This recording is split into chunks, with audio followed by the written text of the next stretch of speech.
Most welcome in world of physics. Most welcome in world of physics. हम लोग जो record कर रहे हैं ये वीडियो जो है, इनका ये सीक्वेंस जो है, ऐसे ही आप देखते चलेंगे तो आपको फिजिक्स समझ में आना शुरू हो जाएगी। ठीक है, क्योंकि फिजिक्स में सबसे बड़ी प्रॉब्लम ये है ना, है तो बहुत आसान सब्जेक्ट, इससे आसान सब्जेक्ट नहीं है, लेकिन समस्या ये है ना, ये परफेक्ट स्टूडेंट के लिए आसान। ठीक है, अब आप कभी स्टूडेंट होते हो कभी नहीं होते हो, तो समस्या यहाँ पे है। ठीक है, तो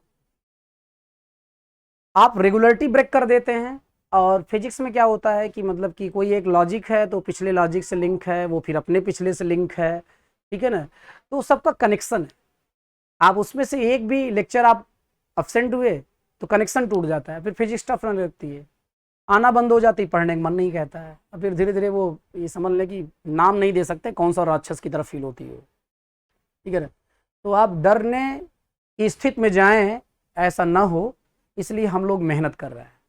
ध्यान दें, हम लोग देखें, अभी आज डिस्कस करने जा रहे हैं इलेक्ट्रिक फील्ड की डायरेक्शन कैसे निकालते हैं, ये इलेक्ट्रिक फ्लक्स क्या होता है, मैग्नेटिक फ्लक्स क्या होता है, और जरूरी क्यों है, इस टॉपिक को क्यों अभी डिस्कस कर रहे हैं। ठीक है, रिकॉर्डिंग थोड़ा लेट शुरू किए हम लोग, लेकिन आपको ज़्यादा दिन नहीं लगेंगे, ऐसे वीडियोज आप रेगुलर देखते जाएं और एक समय आपको ये लगने लगेगा कि फिजिक्स आने लगेगी, और फिर फिजिक्स ज़्यादा आने लगेगी, ऐसा भी होने लगेगा एक दिन। अब अभी आप how to get 23 out of 70 struggle कर रहे हो, 70 के लिए कंप्लीट करने के लिए तैयार कर देंगे आपको, 70 आउट ऑफ 70। ठीक है, तो ये इलेक्ट्रिक फील्ड, इलेक्ट्रिक फ्लक्स, इसकी बात करने जा रहे हैं अभी हम लोग। इलेक्ट्रिक फील्ड, पहले इलेक्ट्रिक फील्ड डिस्कस करेंगे, उसके बाद इलेक्ट्रिक फ्लक्स। क्या? इलेक्ट्रिक फ्लक्स, मैग्नेटिक फ्लक्स,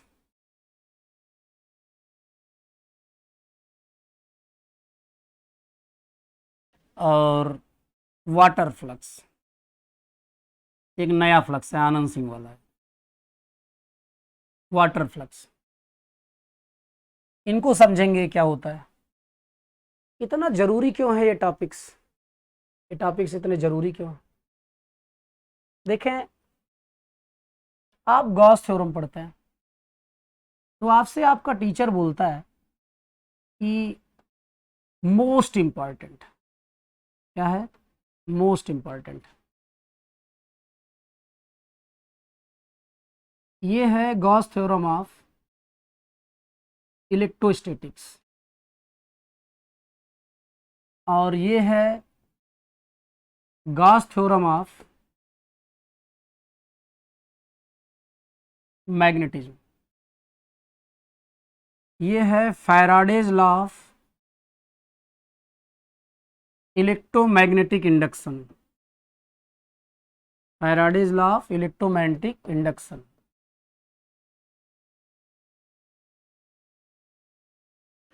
और ये है आपका Maxwell amperes circuital law, Maxwell amperes circuital law.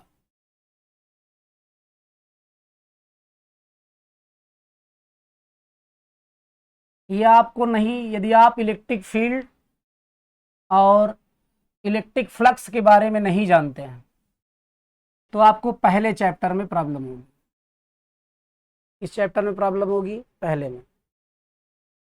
यदि आप मैग्नेटिक फील्ड और मैग्नेटिक फ्लक्स नहीं जानते हैं तो आपको फोर्थ चैप्टर में प्रॉब्लम होगी,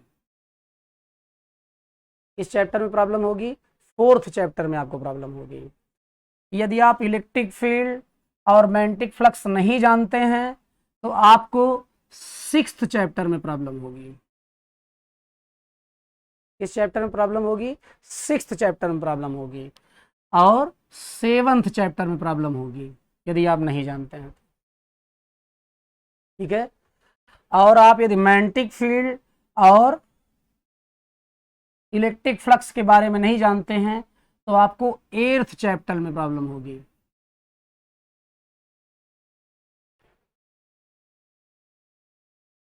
ठीक है, तो हम क्या डिस्कस करने जा रहे हैं, इलेक्ट्रिक फील्ड क्या होता है, डायरेक्शन कैसे निकालते हैं, डिफिनेशन क्या होती है, यूनिट क्या होती है, इसकी स्पेशलिटी क्या है, इलेक्ट्रिक फील्ड लाइंस क्या होती हैं, मैग्नेटिक फील्ड लाइंस क्या होती हैं, ठीक है, और इलेक्ट्रिक फ्लक्स क्या होता है, मैग्नेटिक फ्लक्स क्या होता है, इसका फार्मूला कहाँ से आ जाता है, ये वाला कि phi E is equal to E A cos theta, या magnetic flux phi B is equal to B A cos theta, ठीक है। जबकि हम इलेक्ट्रिक फ्लक्स की डिफिनेशन क्या जानते हैं, total number of electric field lines passes normal to the surface known as electric flux, total number of electric field lines passes normal to surface known as electric flux. ऐसा तो कहीं आया नहीं यहाँ पे, यहाँ नंबर उम्बर जैसा कुछ दिख रहा है, जबकि आप जानते हैं कि डिफिनेशन ही फार्मूला का इको होता है, फार्मूला डिफिनेशन से ही आती है, लेकिन डिफिनेशन तो यहाँ नहीं दिख रही कहीं, ठीक है। Total number of magnetic field lines passes normal to surface known as magnetic flux, ठीक है। तो यहाँ भी number of magnetic field lines कहीं इंडिकेट नहीं हो रहा है ऐसा नहीं, तो फिर ये फार्मूला कहाँ से आ गया है, डिफिनेशन से क्यों नहीं बिलोंग कर रहा है, ये डिफिनेशन कहाँ से आ गई, हम कैसे माने डिफिनेशन सही है, हम कैसे माने ये फार्मूला सही है। देखें, स्टूडेंट जानते हैं कौन है जो अपने टीचर पर कभी बिलीव न करे, ये क्या सिखा रहे हैं, आपको अनकल्चर्ड बना रहा है। टीचर पर कभी बिलीव मत करो, हमेशा ध्यान दो, कुछ गलत पढ़ा के तो नहीं चला गया, वो कुछ भी लिखा है कुछ भी समझाए, जब तक आपका माइंड एक्सेप्ट न करे मत मानो। है ना आपके पास क्वेश्चन मार्क, भाई एक्सप्लेन करने दो टीचर को, एक्सप्लेन कर ले, व्हाट, फिर टीचर शुरू हो जाएगा, हाउ, फिर टीचर शुरू हो जाएगा। जान तो टीचर की निकलनी है ना, आपको वाई हाउ व्हाट करने में क्या जा रहा है, क्या क्यों कैसे कहने में क्या जा रहा है भाई, आप उनसे पूछो ना, हमें नहीं समझ में आ रहा है sir, total number of electric field lines passes normal surface known as electric flux, हमें नहीं समझ में आ रहा है कि इलेक्ट्रिक फ्लक्स की डिफिनेशन क्यों है, नहीं समझ में आ रहा। Total number of magnetic field lines passes normal to surface known as magnetic flux, नहीं समझ में आ रहा है समीर, हमें नहीं लग रहा है कि ये डिफिनेशन यहाँ होनी चाहिए, या तो आप समझाएं क्यों ये है, और यदि वो डिफिनेशन है तो ये फार्मूला कहाँ से आ गया ये वाला, जबकि आप बताएं product of mass and velocity is linear momentum, तो जब आप लीनियर मोमेंटम का फार्मूला लिखते थे तो आप ये लिखते थे,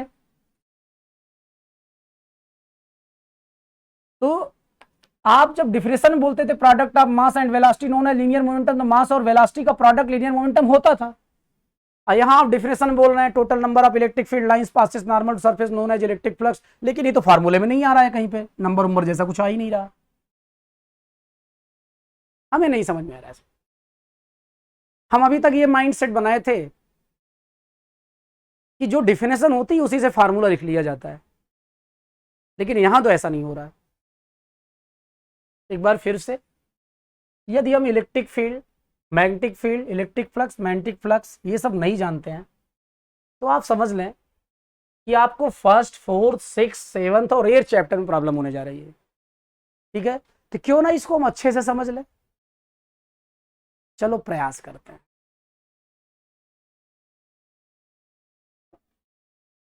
हम बात करने जा रहे हैं इलेक्ट्रिक फील्ड।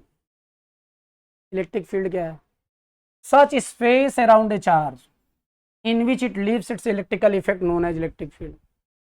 मैग्नेटिक फील्ड क्या है, such space around a magnet in which it leaves its magnetic effect known as magnetic field. Gravitational field क्या है, such space around an object or planet in which it leaves its gravitational effect known as gravitational field. और एक field तो और भी होती है, कभी किसी से बात होती है, लड़ाई हो जाती है, तो आप क्या बोलते हैं, आना मेरी एरिया में देख लेंगे, ठीक है। तो एरिया जानते हैं क्या है, आपकी फील्ड है, और उस फील्ड का सोर्स क्या है, आपका घर, ठीक है। घर से जैसे जैसे आप दूर होते जाते हैं वैसे वैसे आपकी फील्ड वीक होती जाती है। आपके घर के पास कोई आपके कॉलर पर हाथ लगाए तो उसको गिरा के मारने वाले कई लोग मिल जाएंगे, क्योंकि वहां आपकी फील्ड स्ट्रांग है। लेकिन आप घर से बहुत दूर हैं तो ऐसा नहीं होगा, क्योंकि वहां आपकी फील्ड क्या है, वीक है। तो फील्ड का कॉन्सेप्ट आपके अंदर खूब बढ़िया से है, such space around a charge in which it leaves its electrical effect known as electric field. such space around a magnet in which it leaves its magnetic effect known as magnetic field, such space around an object or planet in which it leaves its gravitational effect known as gravitational field। ठीक है, इसमें कोई doubt नहीं। अब हम आगे बढ़ते हैं, हम बात करते हैं इलेक्ट्रिक फील्ड इंटेंसिटी क्या है। इलेक्ट्रिक फील्ड इंटेंसिटी तो एक सोर्स चार्ज है। सोर्स चार्ज मतलब जिसके कारण इलेक्ट्रिक फील्ड है। कौन सा चार्ज है ये? Source charge. और इस सोर्स चार्ज को, फील्ड को चेक करने के लिए हम ले आए हैं टेस्ट चार्ज। क्या ले आए हैं? टेस्ट चार्ज, जो कि जनरली पॉजिटिव होता है। ऐसे हम लोग पॉजिटिव टेस्ट चार्ज कहते भी हैं, लेकिन किसी न्यूमेरिकल में नेगेटिव कह दे तो वहां लड़िएगा नहीं, पहले पॉजिटिव कहते आज नेगेटिव कह रहे, नेगेटिव रख के सॉल्व कर देना उसको। लेकिन जनरली पॉजिटिव होता है टेस्ट चार्ज, हमेशा लग। तो अब ये सोर्स चार्ज है, टेस्ट चार्ज है। क्या है? सोर्स चार्ज और टेस्ट चार्ज। अच्छा, टेस्ट चार्ज की डेफिनेशन क्या होती है? सोर्स चार्ज की तो हो गई, चलो। That charge which is cause of electric field, जिसके कारण इलेक्ट्रिक फील्ड है, वो क्या है? वो सोर्स चार्ज है। टेस्ट चार्ज क्या होता है? ठीक है, टेस्ट चार्ज क्या होता है? तो टेस्ट चार्ज होता है having negligible magnitude in comparison to source charge, having negligible magnitude in comparison to source charge। लो, हम नहीं मानेंगे, अभी अभी आप सिखाए थे, टीचर पर बिलीव न करें, मत करो, मत मानो। हम समझाते हैं आपको टेस्ट चार्ज को क्यों नेग्लिजिबल मैग्नीट्यूड का होना चाहिए।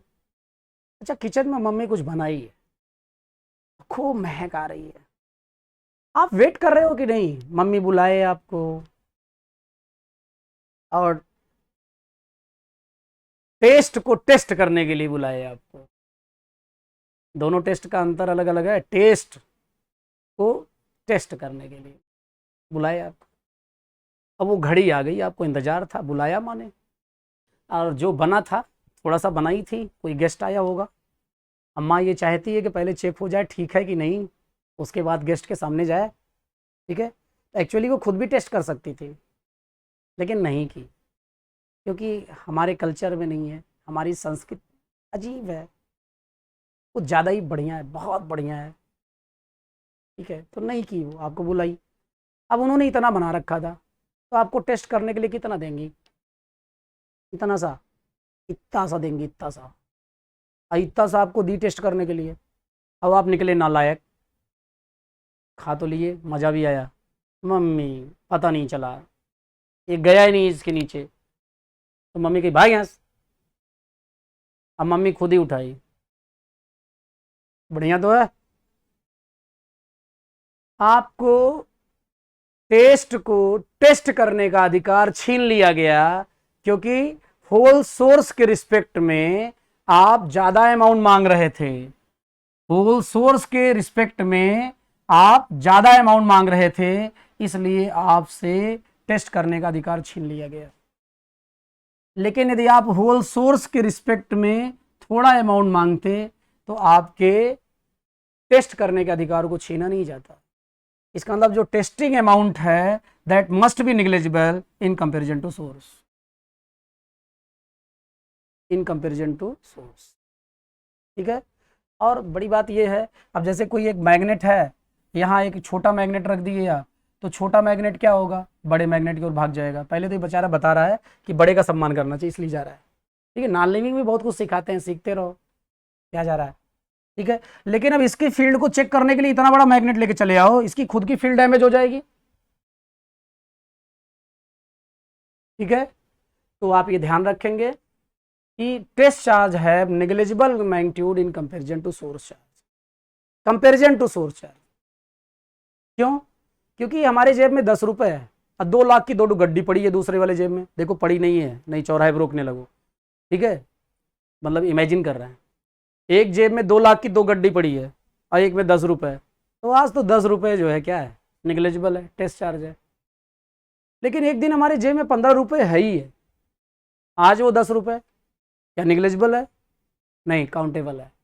इसका मतलब डिपेंड करेगा सोर्स चार्ज पे। तो टेस्ट चार्ज किसे बोलेंगे? Having negligible magnitude in comparison to source charge. ठीक है, आगे बढ़ते हैं। हाँ, जैसे कहीं भंडारा चल रहा हो, बड़े से डेग में कुछ बना हो वहाँ पे, अब वहाँ टेस्ट करने के लिए बुलाया गया, अब तो आपको एक कटोरा दिया जा सकता है, अब इतना आसान नहीं मिलेगा क्योंकि वहाँ अमाउंट ज़्यादा है, उसके कंपैरिजन में अब इतना निग्लिजिबल है, तो आपको दे देंगे इतना, जा टेस्ट कर। लेकिन मम्मी बनाई नहीं इतना, इतना थोड़े देंगे आपको, तो मेहमान क्यों खिलाएंगे, क्या खिलाएंगे? ठीक है, तो टेस्ट चार्ज की डिफिनेशन जब भी आप देंगे सोर्स का जिक्र जरूर करेंगे, क्योंकि सोर्स ही डिसाइड करेगा कि कौन सा चार्ज का अमाउंट टेस्ट चार्ज होगा या कौन सा नहीं होगा। तो टेस्ट चार्ज हम किसे कहेंगे? Having negligible magnitude in comparison to source charge. Thanks, आगे बढ़ते हैं। अब हम इलेक्ट्रिक फील्ड इंटेंसिटी की डिफिनेशन की बात कर रहे हैं। Force acting on test charge due to source charge is F on q naught due to q. Force acting on unit charge due to source charge क्या हो जाएगा? Force on q naught due to q upon q naught. वो unit rule लग रहा है, 10 pen का दाम इतना, तो 1 पेन का तो डिवाइड हो जाता है, वही हो रहा है। और इसी को हम बोलते हैं electric field intensity, force on q naught due to Q.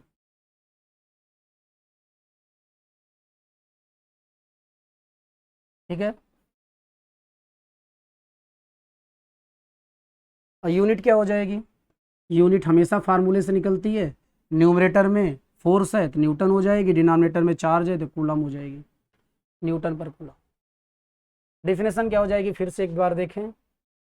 ये सोर्स चार्ज है, ऐसा चार्ज है सोर्स चार्ज, और यहाँ से आर डिस्टेंस पर किसी पॉइंट पर आपको फील्ड निकालनी है, मान लो इस पॉइंट पर फील्ड निकालनी है आपको, तो यहाँ क्या रखा है? टेस्ट चार्ज रखा है। ठीक है, तो डिफिनेशन फिर से बोल रहे हैं। Electric field intensity at A point in an electric field, electric field intensity at A point in an electric field will be equal to force acting on unit positive test charge, unit positive test charge due to source charge। ये definition है। ठीक है, अब देखें, electric field की direction वही होगी जो इसकी होगी, क्योंकि इधर ये वेक्टर है, इधर वेक्टर है। अब आप फोर्स की डायरेक्शन निकालना जानते हैं ना, इलेक्ट्रिक फील्ड की डायरेक्शन निकाल लेंगे, अदरवाइज आप नहीं निकाल पाएंगे। ठीक है, तो हम पहले फोर्स का डायरेक्शन निकालना सीखते हैं। क्या सीखते हैं? फोर्स की डायरेक्शन निकालना सीखते हैं पहले हम। चलें, यहां पर Q1 is equal to -1 microcoulomb है, और यहां Q2 is equal to +2 microcoulomb. आपको फोर्स ऑन 1 ड्यू टू 2 क्या पढ़ेंगे इसको? Force on Q1 due to Q2, और F21 को क्या पढ़ेंगे आप? Force on Q2 due to Q1, due to Q1। जब भी हम फोर्स की डायरेक्शन निकालेंगे तो जिसके पहले ड्यू टू लिखा रहेगा उसको हम फिक्स कर देंगे, जिसके पहले ड्यू टू लिखा रहेगा उसको हम फिक्स कर देंगे, इसका मतलब दूसरा वाला फ्री रहेगा। अभी आप फोर्स ऑन 1 ड्यू टू 2 की बात कर रहे हैं, तो किसको फिक्स कर देंगे आप? इस समय आप 2 को फिक्स कर देंगे। फिर आप देखेंगे जिसको आप फ्री रखे हैं या जिस पर फोर्स आपको निकालना है मूव किधर करता है, वो जिधर मूव करेगा वही डायरेक्शन होगी। फिर से सुने, force on 1 due to 2, due to जिसके पहले लिखा होगा उसको आप फिक्स कर देंगे, और फिर जिस पर फोर्स निकालना है उसको फ्री छोड़ देंगे। मतलब ड्यू टू वाला फिक्स होगा, और जिसको फ्री छोड़े हैं उसका मूवमेंट ही डायरेक्शन बताएगा, वो किधर जा रहा है वही फोर्स की डायरेक्शन होगी, क्योंकि फोर्स आप इधर लगाएं और कोई इधर जाए ऐसा नहीं हो सकता है, ठीक है। तो जिधर मूव करेगा वही फोर्स की डायरेक्शन होगी। अब चार्ज किधर मूव करेगा तो अट्रैक्शन रिपल्सन बताएगा। आप जानते हैं like charges repels, unlike attracts, आपकी लाइफ में भी आ जाए इधर। तो यहाँ दोनों में क्या मिल रहा है, अट्रैक्शन, क्योंकि ये प्लस है ये माइनस है, अनलाइक चार्ज अट्रैक्शन होगा। अब अट्रैक्शन में क्या होगा, Q1 Q2 से दूर जाएगा या उसकी ओर जाएगा, तो आपका जवाब होगा ओर जाएगा। इसका मतलब फोर्स ऑन 1 ड्यू टू 2 की डायरेक्शन ये हो गई, ठीक है। अब इसी में आपको सेम आपका चार्ज -1 और यहां पर जो है फिर से वही चार्ज ले रहे हैं जो ऊपर पेयर लिए थे आप। अब हम बात कर रहे हैं इसकी फोर्स ऑन 2 ड्यू टू 1। हमने बोला ड्यू टू जिसके पहले लिखा है उसको फिक्स कर देंगे, तो ड्यू टू जिसके पहले लिखा है उसको फिक्स कर दे रहे हैं। तो किसको फिक्स कर देंगे हम, Q1 को फिक्स कर दिए। और फिर से अट्रैक्शन, ये पास आएगा या दूर जाएगा, पास आएगा तो ये डायरेक्शन हो जाएगी फोर्स ऑन 2 या फोर्स ऑन 2 ड्यू टू 1, ये डायरेक्शन हो जाएगी। आप जरा देखें, फोर्स ऑन 1 ड्यू टू 2 की डायरेक्शन ये थी, अब फोर्स ऑन 2 ड्यू टू 1 की डायरेक्शन ये है। अब दोनों में फार्मूला यही वर्क करेगा, या proportional to Q1 Q2 upon R²। इसका मतलब दोनों का मैग्नीट्यूड सेम होगा, डायरेक्शन अपोजिट है। तो हम आप ये लिख सकते हैं F12 is equal to minus F21 opposite vector के डिफिनेशन से, which is Newton's third law, every action है इक्वल एंड अपोजिट डायरेक्शन। जितना फोर्स 1 2 पे लगा रहा है उतने फोर्स 2 1 पे लगा रहा है। इसका मतलब कूलॉम्स लॉ हो गए न्यूटन्स थर्ड लॉ। तो फोर्स की डायरेक्शन निकालना आप सीख गए, ठीक है। अब आपके मन में आ रहा होगा सर अनलाइक के लिए तो बता दिए, लाइक के लिए नहीं बताए, तो लाइक के लिए भी देख लें। यहाँ आप Q1 चार्ज लिए हैं और +1 माइक्रोकूलम है, और Q2 भी लिए हैं, वो आपका +3 माइक्रोकूलम है। हम बात कर रहे हैं force on 1 due to 2, force on 1 due to 2 की बात कर रहे हैं, तो ड्यू टू इस समय 2 के पहले फिक्स हो जाएगा। अट्रैक्शन है या रिपल्सन, तो Q1 Q2 की ओर जाएगा या दूर भागेगा, ये डायरेक्शन हो जाएगी F12 की, ठीक है। अब हम बात करने जा रहे हैं किसकी, ये बात अभी किसकी की है आप, F12 की। अब हम बात करने जा रहे हैं F21 की, तो ये हो जाएगा आपका Q1 is equal to +1 microcoulomb और Q2 is equal to +3 microcoulomb. Force on 2 due to 1, तो ड्यू टू 1 फिक्स हो गया। फिर से रिपल्सन था, पास आएगा दूर जाएगा, ये डायरेक्शन हो जाएगी F21 की डायरेक्शन, और F12 की डायरेक्शन फिर से अपोजिट है, मैग्नीट्यूड दोनों का सेम होगा। तो ये दो वेक्टर ऐसे हैं जो मैग्नीट्यूड इक्वल भी हैं और डायरेक्शन में एकदम अपोजिट हैं, that is definition of opposite vector. That means we can write F12 is equal to minus F21, that means Coulomb's law obey Newton's third law, ठीक है। अब हम रिटर्न चलते हैं और इलेक्ट्रिक फील्ड की डायरेक्शन जहां हम लोग निकाल रहे थे। अब जरा आप देखें यहाँ पर, इसे आप क्या रीड करेंगे, force acting on Q0 due to Q। Due to लगा है इस समय Q के पहले, तो फिक्स कौन होगा Q। क्योंकि डिफिनेशन में ही ड्यू टू लगा है सोर्स चार्ज के पहले, इसका मतलब सोर्स चार्ज हमेशा फिक्स रहेगा। सोर्स चार्ज हमेशा फिक्स रहेगा तो टेस्ट चार्ज हमेशा मूव करेगा, टेस्ट चार्ज की मूवमेंट ही डायरेक्शन बताएगी इलेक्ट्रिक फील्ड का। फिर से ध्यान दें, force acting on Q0 due to Q, ये डिफिनेशन में है इलेक्ट्रिक फील्ड इंटेंसिटी के। तो ड्यू टू Q जब डिफिनेशन में है, ड्यू टू सोर्स चार्ज जब डिफिनेशन में है, तो सोर्स चार्ज हमेशा फिक्स ही होगा। इसलिए जब कभी भी आप इलेक्ट्रिक फील्ड की डायरेक्शन निकालेंगे तो सोर्स चार्ज को फिक्स करेंगे, टेस्ट चार्ज को फ्री छोड़ देंगे, जिधर भी चलेगा that will be direction of electric field. अब हम लोग आगे चल के देखते हैं क्या ऐसा सही में होता है। तो आप जरा देखें, आइसोलेटेड पॉजिटिव चार्ज है, आप यहाँ टेस्ट चार्ज छोड़ दिए, तो सोर्स चार्ज तो ये है ना, इसको फिक्स करो, ये भी पॉजिटिव, ये भी पॉजिटिव, क्योंकि टेस्ट चार्ज तो हमेशा पॉजिटिव ही होता है। ठीक है, तो ये रिपेल करेगा या ऐसे भागेगा, रेडियली आउटवर्ड फील्ड की डायरेक्शन हो जाएगी। आप यहाँ छोड़ देंगे, ये ऐसे भागेगा रेडियली आउटवर्ड, यहाँ छोड़ देंगे आप, ये ऐसे भागेगा रेडियली आउटवर्ड। आप टेस्ट चार्ज को यहाँ छोड़ देंगे, ये ऐसे भागेगा रेडियली आउटवर्ड। तो in case of isolated positive charge, electric field lines will be radially outward, radially outward. और निगेटिव चार्ज होता है आइसोलेटेड निगेटिव, आइसोलेटेड तो समझते होंगे ना, कोरोना में आइसोलेशन तो सीख ही चुके हैं क्या है, सबसे अलग थलग। आइसोलेटेड नेगेटिव चार्ज है, और यहाँ आप टेस्ट चार्ज को रखे, सोर्स चार्ज हमेशा फिक्स होगा, सोर्स चार्ज और टेस्ट चार्ज, एक निगेटिव है एक पॉजिटिव है, अट्रैक्शन होगा, अट्रैक्शन होगा मार या प्यार, प्यार प्यार मतलब बुलाया जाएगा, अब बुलाया जाएगा तो किधर भागेगा, ये रेडियली इनवर्ड। ठीक है, यहाँ रख देंगे आप तो रेडियली इनवर्ड, यहाँ रख देंगे आप रेडियली इनवर्ड। इसका मतलब in case of isolated negative charge, electric direction of electric field lines will be radially inward, in case of isolated positive charge radially outward.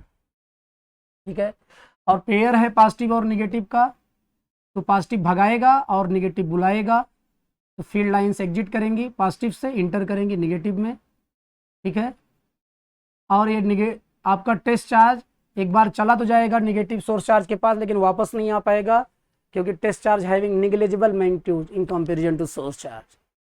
ठीक है, तो नेगेटिव चार्ज इतना ज़्यादा प्रभावशाली होगा, इतना ज़्यादा अट्रैक्टिव फोर्स लगा रहा होगा कि बेचारा टेस्ट चार्ज कुछ कर नहीं पाएगा। इसका मतलब जाएगा तो वापस नहीं आ पाएगा, वापस नहीं आ पाएगा तो क्लोज लूप नहीं बनाएगा। इसका मतलब electric field lines never forms close loop, never forms close loop. ठीक है, तो हम लोग ये समझ गए कि इलेक्ट्रिक फील्ड की डायरेक्शन कैसे निकालते हैं, टेस्ट चार्ज क्या होता है, सोर्स चार्ज क्या होता है। ठीक है ना, लेकिन उद्देश्य हम लोग कुछ और लेके चले थे, और वो उद्देश्य क्या था एक बार फिर हम लोग रिवाइज कर दे रहे हैं।